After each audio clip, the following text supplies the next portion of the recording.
গণতন্ত্রের জন্ম হয়েছে ইসলামকে ধ্বংস করার জন্য। এই গণতন্ত্র দিয়ে কখনো ইসলাম কায়েম হওয়া সম্ভব নয়।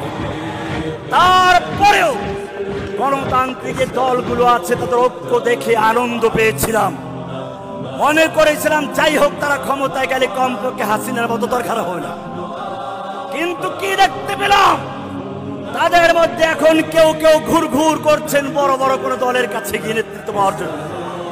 আল্লাহ বলছেন আয়াবতাগুনা ইনদাহুমুল ইজ্জাহ ফাইনাল ইজ্জাতা লিল্লাহি জামিআ, সূরা নিসা 139 নম্বর আয়াত।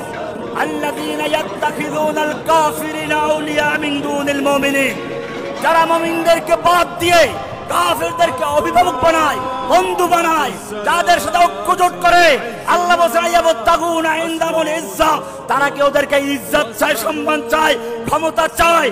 ইন্নাল ইজ্জাতা ফাইনাল ইজ্জাতা লিল্লাহি জামিআ, আল্লাহ বলেন সমস্ত ইজ্জত, পরাক্রমশালী ক্ষমতা এবং সম্মানের চাবিকে দিয়ে আল্লাহ কায়।